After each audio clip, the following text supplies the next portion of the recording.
지금 이 시각 여러분들이 주목하는 뉴스 만나보겠습니다. 올해 예상보다 덜 거칠 걸로 예상되는 세금이 60조 원에 가까운 것으로 나타났습니다.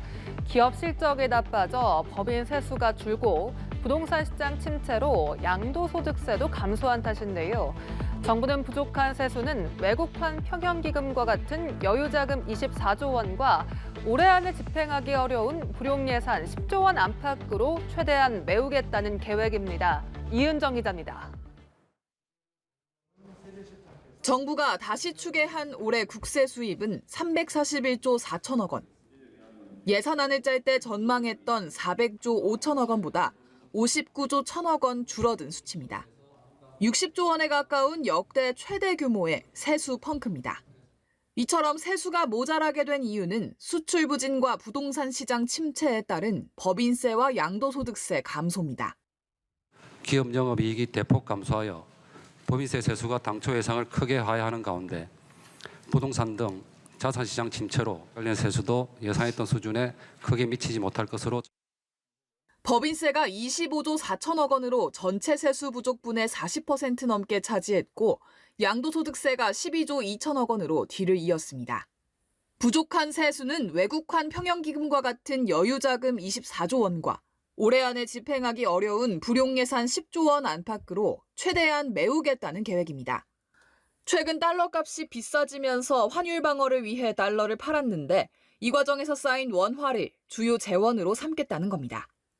나머지 23조 원은 지방자치단체에서 부담하게 될 전망입니다.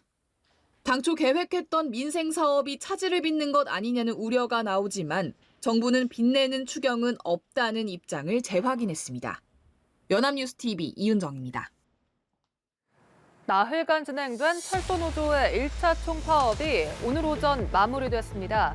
이번 파업 내내 정부는 5천여 명의 대체 인력을 철도 현장에 투입했고 열차 운행률은 평시 대비 70~80% 사이를 오갔습니다. 노조는 2차 총파업도 가능하다며 불씨를 살려놓은 상황인데요. 무기한으로 진행될 2차의 총파업이 현실화되면 시민 불편함은 가중될 것으로 보입니다. 조성음 기자입니다. 철도노조 총파업 마지막 날 출근 시간대 지하철역. 오가는 직장인들로 혼잡은 여전하고 전광판엔 열차 지연 안내 문구가 뜨고 있습니다. 열차 이용객들은 나흘간 파업 내내 출퇴근길에서 불편함을 온몸으로 겪었습니다. 고통스러웠어요. 너무나 전철이 지연돼가지고 하루하루가 너무나 고통 속에 살았어요. 10분 정도 지연될 수도 있고 더 지연됐을 수도 있었어요. 1차 총파업은 오전 9시를 기해 마무리됐습니다. 코레일은 복귀노조원 교육과 적합성 판단, 차량 편성 운용 등을 고려할 때 오후부터 고속철도와 일반 열차, 수도권 전철이 차례차례 정상 운행된다고 밝혔습니다. 이번 파업 내내 정부는 5천여 명의 대체 인력을 철도 현장에 투입했고 열차 운행률은 평시 대비 70%에서 80% 사이를 오갔습니다. 코레일은 이번 파업으로 75억 원의 피해가 발생했다고 추산 중입니다. 파업 중 물류와 화물열차 운행량과 수송량이 일평균 3분의 1 수준으로 급감했습니다.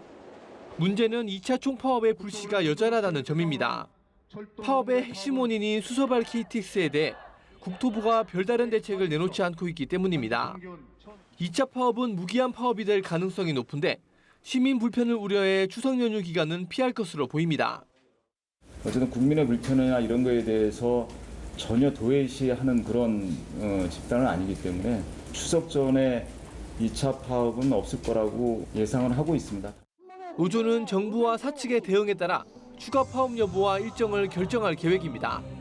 연합뉴스TV 조성음입니다. 온라인 중고거래가 확산되면서 관련 사기 피해 규모도 점차 커지는 추세입니다. 누리꾼들은 사기 계좌 정보를 서로 공유하거나 사기 방지 어플을 설치해 피해를 막고자 노력하고 있습니다. 하지만 은행들이 사기 의심 계좌에 즉각적으로 조치를 취하는 일은 현재 불가능한데요. 결국 이용자들이 조심할 수밖에 없는 상황입니다. 박지윤 기자입니다. 수십만 명의 대기자가 몰렸던 임영웅 콘서트 티켓팅 직후 온라인에선 중고 티켓을 사고 파는 글이 쏟아졌습니다. 그런데 효도 좀 해보려다가 티켓 양도 사기를 당했다고 하소연하며 사기 의심 계좌번호를 공유하는 글도 속속 찾아볼 수 있습니다. 누리꾼들이 사기 계좌 정보를 아름아름 공유하는 건데 중고거래 사기가 많아지면서 관련 피해를 신고하는 한 어플리케이션의 누적 설치 횟수는 100만 회를 넘겼습니다. 하지만 은행들이 사기 의심 계좌에 즉각적으로 조치를 취하는 일은 현재 불가능합니다. 보이스피싱과 달리 물건을 주고받는 걸 전제로 한 중고거래 사기는 관련법상 통신사기로 분류되지 않아 은행들이 사기 의심 계좌 정보를 제공하거나 지급 정지할 수 없는 겁니다. 중고거래 플랫폼이나 간편결제 회사들이 사기 의심 계좌에 송금을 시도할 때 경고문을 띄우는 등 조치를 취하고 있지만 현장에서 피해를 막는 데 한계가 있다고 밝혔습니다. 지급 정지가 이루어지지 않아서 피해 확산을 막을 수 있음에도 불구하고 문제가 생길 때가 있습니다. 하지만 금융당국은 중고거래의 경우 수사를 하지 않으면 범죄 여부를 파악하기 어렵고 지급정지 남용에 대한 우려도 크기 때문에 법 개정엔 신중해야 한다고 설명했습니다. 엄격하게 우리가 보이스피싱과 관련된 것만 하고 기타의 사기 범죄에 대해서는 법집행기관의 수사와 조사를 통해 가지고 해결하는 게 바람직하다는. 중고거래 사기 한 해 피해액이 수천억 원 규모로 불어난 가운데 아직까진 별다른 대안이 없어 개인이 조심할 수밖에 없는 상황입니다. 연합뉴스TV 박지훈입니다. 중국 정부가 자국 전기차 업체들의 국산 부품만 쓰라고 지시했다는 보도가 나왔습니다. 구체적인 중국산 부품 사용률에 대한 목표치를 세우고 이를 달성하지 못할 경우 벌칙이 부과될 가능성도 있는 걸로 알려졌습니다. 미국을 중심으로 중국을 첨단 반도체 공급망에서 배제하려는 움직임이 진행되는 가운데 중국은 자국 시장을 걸어 잠그는 모양새입니다. 도쿄에서 경수현 특파원입니다. 중국 정부가 자국 전기차 업체에 반도체 등 전자부품을 중국산만 사용할 것을 내부적으로 지시했다고 일본 요미우리 신문이 보도했습니다.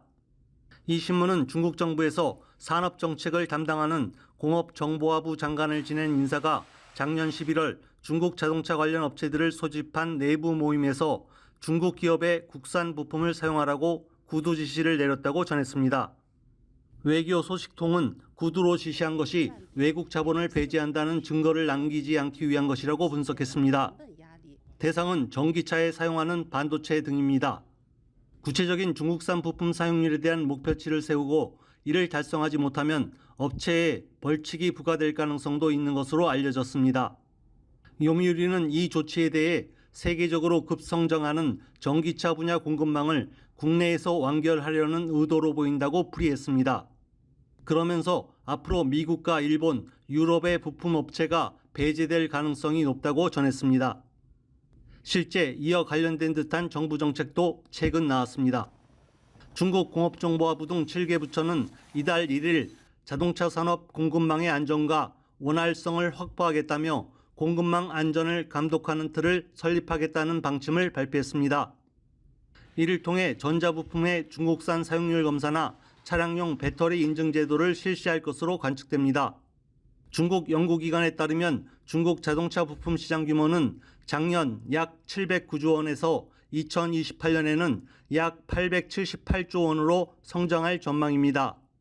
공업정보화부는 또 세계 최대 배터리 생산업체인 중국 CATL에 해외 투자 시 주식을 100% 보유하는 회사를 설립한다는 지시도 내렸다고 요미우리는 전했습니다.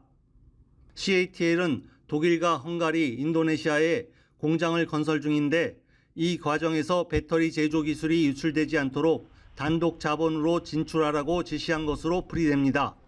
도쿄에서 연합뉴스 경선입니다. 야구장에 지붕이 있어서 날씨에 상관없이 경기를 즐기고 마운드가 보이는 호텔방에서 게임을 볼 수 있다면 어떨까요? 류현진 선수의 안방 토론토의 로저스 센터에선 익숙한 장면인데 서울시가 새 잠실 야구장을 돔구장으로 지어서 3만 명 이상의 관중을 수용하고 야구장을 조망하는 180개 호텔 객실을 만들 계획입니다. 캐나다 토론토에서 윤솔 기자입니다. 코리안 몬스터 류현진의 소속팀 토론토 블루제이스의 팬들이 환한 표정으로 경기장에 들어섭니다. 독특한 지붕이 눈길을 끄는 홈구장은 토론토 팬들의 사랑을 듬뿍 받고 있습니다. 이곳은 세계 최초로 돔 지붕을 자동으로 열고 닫을 수 있게 만들어진 캐나다 토론토의 로저스 센터입니다. 날씨와 관계없이 시민들은 다양한 경험을 나눌 수 있습니다. During this season, we host concerts when the team goes away. So we cover the field and bring in large acts and do concerts. So yeah, we're still definitely multi-purpose and welcome any large-scale events to our building. 로저스 센터는 프리미엄 라운지와 스카이박스, 패밀리존 등 다양한 좌석을 갖추고 있을 뿐만 아니라 경기장과 연결된 호텔 객실에서 야구장 뷰를 즐길 수 있습니다. When there are games and concerts on, the hotel is in very high demand, and we usually fill the hotel. 서울시는 로저스 센터를 뛰어넘는 세계적인 돔구장을 만들 계획입니다. 그리고 함께 방을 빌려서 즐기는 것도 호텔이기 때문에 가능한데요. 우리도 이렇게 좀 야구를 갖다 축제처럼 즐길 수 있도록 만들어드리기 위해서 호텔과 연계해서 시설을 하는 걸 지금 검토하고 있고요. 이곳에서 아주 좋은 모델을 발견했습니다. 시는 새 야구장을 국내 최대 규모로 3만 명 이상을 수용하도록 하고 야구장과 탄천을 조망하는 180개 호텔 객실을 만들 계획입니다. 오는 2027년 잠실의 세계적인 수준의 한국형 돔구장이 첫 삽을 뜰 수 있을지 주목됩니다. 연합뉴스TV 윤소리입니다.